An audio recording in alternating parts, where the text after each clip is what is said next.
आप लोगों ने अभी अभी ब्लॉगिंग स्टार्ट किया और आप लोग नहीं चाहते हो वो सभी मिस्टेक्स करना जो ब्लॉगर्स अपने बिगिनिंग के डेज के अंदर कर देते हैं, इससे उन्हें काफी ज्यादा नुकसान उठाना पड़ जाता है। Hello friends, my name is Rohit और आज के इस वीडियो में हम लोग बात करेंगे वो कौन कौन सी मिस्टेक्स है जो ब्लॉगर्स अपने बिगिनिंग के डेज के अंदर कर देते हैं। सबसे पहली और सबसे बड़ी मिस्टेक निकल करके आती है नॉट कैप्चरिंग लीड्स नहीं कैप्चर करते हैं, वो ईमेल्स की लिस्ट नहीं बिल्ड करते हैं अपने ब्लॉग के ऊपर। अब देखिए यार, आपका ब्लॉग चल रहा है, आप बिगनिंग स्टेज के अंदर हो, आप गलतियां करोगे ऑफ कोर्स, लेकिन एक ईमेल लिस्ट बनाना जरूरी है। मान लीजिए आपने कोई बहुत ज्यादा बड़ी गलतियों की वजह से आपका ये ब्लॉग बंद हो जाए, बाई केस, इन केस, यदि होना नहीं चाहिए वैसे, इन केस मान के चलो यदि बंद हो गया तो आपके पास कोई सोर्स नहीं होगा उस ब्लॉग की ऑडियंस को टारगेट करने का। लेकिन यदि आप ईमेल लिस्ट बना करके रखेंगे तो आपके जो रेगुलर रीडर्स है वो आपको सब्सक्राइब करके रखेंगे ईमेल लिस्ट के ऊपर, जिससे आप यदि कभी भी कोई प्रोडक्ट लॉन्च करते हो फ्यूचर के अंदर या फिर कभी कुछ ऐसी रिटारगेटिंग टाइप करते हो अपने ब्लॉग की ऑडियंस को, तो उसके अंदर वो काफी ज्यादा यूजफुल होता है। मान लीजिए मैं आपके ब्लॉग के ऊपर आया और मैंने आपकी अपनी ईमेल आपको दे दी है किसी ब्लॉग पोस्ट के ऊपर, किसी न्यूज़लेटर के लिए या फिर किसी डिजिटल प्रोडक्ट के लिए जो आपने मुझे फ्री में दिया। अब आप मुझे रिटारगेट कर सकते हो, आपकी मर्जी हो उतनी बार आप मुझे मेल्स भेज सकते हो आपके प्रोडक्ट के साथ, अपने कोर्सेज के साथ। ये वाली मिस्टेक आप लोग बिल्कुल भी मत कीजिएगा। दूसरी सबसे बड़ी मिस्टेक्स ब्लॉगर करते हैं कि यार वो बहुत लेंथी और बड़े टॉपिक चूज में ले लेते हैं ब्लॉगिंग में, जिससे बाद में डिमोटिवेट हो जाते हैं, क्योंकि यार ऑफकोर्स रैंक तो होंगे नहीं। How to make money online, how to grow on social media, something like that. मतलब इतने बड़े बड़े टॉपिक ले लेते हैं स्टार्टिंग के अंदर, मतलब नया ब्लॉग बनाने के बाद की, और सोचते हैं मतलब हम लोग इस टॉपिक के अंदर ग्रो कर जाएंगे। ऐसा नहीं होता है बिल्कुल भी। आपको नॉर्मल टॉपिक्स कवर करने हैं स्टार्टिंग के डेज के अंदर और धीरे धीरे ग्रो करना है अपने ब्लॉग को। और जैसे जैसे आपकी राइटिंग स्किल्स अच्छी होती जाए वैसे वैसे आपको थोड़े बड़े बड़े टॉपिक्स उठाने स्टार्ट करने हैं, क्योंकि हाउ टू अर्न ऑनलाइन का एग्जांपल लेके चले तो ये काफी बड़ा टॉपिक है और इसको एक्सप्लेन करने के लिए बहुत अच्छी राइटिंग स्किल्स होनी चाहिए आपकी, तब जाकर के आप एक्सप्लेन कर पाओगे प्रॉपरली जिन भी पॉइंट्स को आप लोग कवर कर रहे हो। और साथ ही इसकी पोस्ट होगी वो काफी ज्यादा लेंथी होगी, और यदि आप लिखोगे भी तो अनएंगेजिंग सा लिखोगे कुछ स्टार्टिंग डेज के अंदर, क्योंकि आपकी राइटिंग स्किल्स उतनी ज्यादा अच्छी नहीं है और गूगल तो बिल्कुल भी रैंक नहीं करेगा इस केस के अंदर। तो स्टार्ट कीजिए, किसी एक नीश को पकड़िए, लाइक से how to earn money from Instagram, social media वगैरह नहीं, how to earn money from Instagram post वगैरह, इस तरीके से लॉन्ग टर्म में जाइए, जितने ज्यादा लॉन्ग टर्म में जा सकते हो इसके। How to make money from Instagram post etcetera type, इस तरीके की पोस्ट, चलो फिर भी आप लोग रैंक कर लोगे एक के अंदर।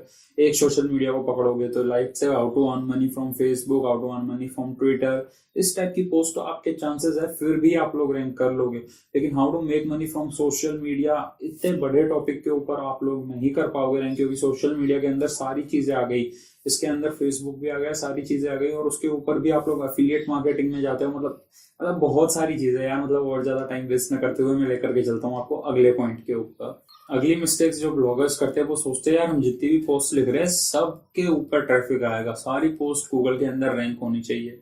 तो गाइस ऐसा बिल्कुल भी नहीं होता है। कई वेबसाइट्स बहुत ज्यादा अच्छी होती है जिन्होंने उस टॉपिक के ऊपर लिख के रखा हो जिसके ऊपर आप लिखने वाले हो, तो कई पोस्ट आपकी रैंक नहीं हो पाती और कई पोस्ट आपकी अच्छे से रैंक हो जाती है। लेकिन आपको लिखते रहना चाहिए, इससे होगा ये आपकी राइटिंग स्किल्स इंप्रूव होगी और आप टाइम के साथ बेटर करते जाओगे। तो जैसे जैसे आपका ब्लॉग बढ़ेगा, जैसे जैसे आपकी ब्लॉग की ऑथोरिटी बढ़ेगी, आप एज एन ब्रांड स्टेब्लिश होगे, तो आप लेंथी टॉपिक्स को कवर कीजिए, वहां पे गूगल भी प्रायोरिटी देगा आपको रैंक करने की। अगली मिस्टेक जो ब्लॉगर्स करते हैं ना यार, मतलब उन्होंने एक बार पूरा कंटेंट लिख दिया और फिर सोचते हैं अब इसे पब्लिश कर देते हैं।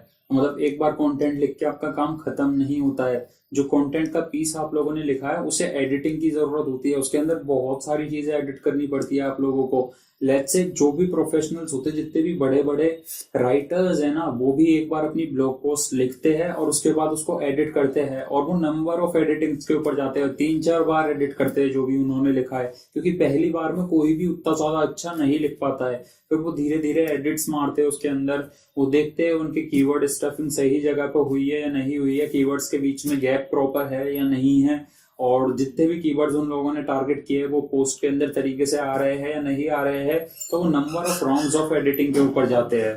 अगली मिस्टेक जो कि ब्लॉगर्स करते हैं वो है कंसिस्टेंसी मेंटेन करके नहीं रखते हैं। अब कंसिस्टेंसी मेंटेन नहीं करने से उनको काफी सारे लॉसेस होते हैं। एक, जितने भी लोग उनके ब्लॉग को जानते हैं उन्हें रेगुलरली कंटेंट नहीं मिलता है, तो वो आपकी ब्रांड को एक तरीके से भूलते जाते हैं टाइम के साथ साथ। दूसरा एसईओ के ऊपर काफी ज्यादा नेगेटिव इम्पैक्ट पड़ता है, क्योंकि यार गूगल लव्स कंटेंट, जितना भी ज्यादा उसे कंटेंट मिलेगा वो उतना ज्यादा पसंद करता है। साथ ही आप लोग कंटेंट डालते रहते हो रेगुलरली, तो आप अपने चांसेस बढ़ाते हो वायरल जाने के। हो सकता है आपकी कोई पोस्ट रैंक कर जाए, कोई पोस्ट रैंक ना कर पाए, आपको सारी नंबर ऑफ प्रोसेस फॉलो करनी पड़ती है। उसके लिए आपको एक अच्छा आर्टिकल लिखना पड़ता है, आपको उसकी लिंक बिल्डिंग करनी पड़ती है, आपको ऑन पेज ऑफ पेज ये सारी चीजें करनी पड़ती है। और साथ ही साथ जितनी भी चीज़ों के ऊपर मैं बता रहा हूँ ना इस वीडियो में, मतलब उनके ऊपर किसी के ऊपर पर्टिकुलरली ट्यूटोरियल चाहिए तो मतलब कमेंट कर देना और मैं बना दूंगा उसके ऊपर ट्यूटोरियल, ठीक है।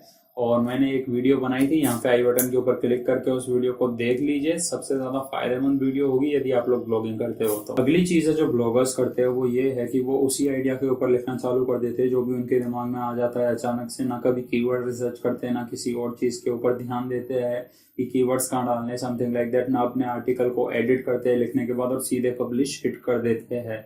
और यहाँ पे उनका एक और ब्लॉगिंग फेलियर निकल करके आ जाता है। तो आर्टिकल लिखने से पहले प्रॉपर कीवर्ड रिसर्च करे, उसको एडिट करे और उसको ऑन पेज बहुत ही ज़्यादा स्ट्रॉन्ग करे और बाद में ऑफ पेज के ऊपर जाए। ऑफ पेज ज़्यादा करने की आप लोगों को ज़रूरत नहीं पड़ेगी यदि आर्टिकल आप लोग ऑन पेज ऑप्टिमाइज करके एकदम बढ़िया से लिख दोगे तो। और अभी चलते हैं हम लोग हमारी अगली मिस्टेक की तरफ।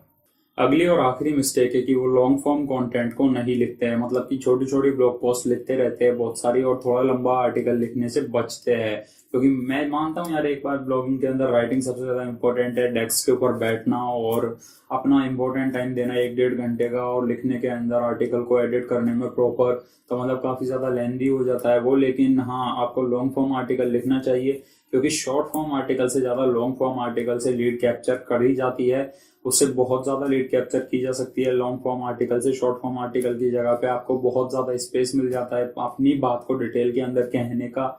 और साथ ही साथ long form article is more likely to rank rather than a short form article.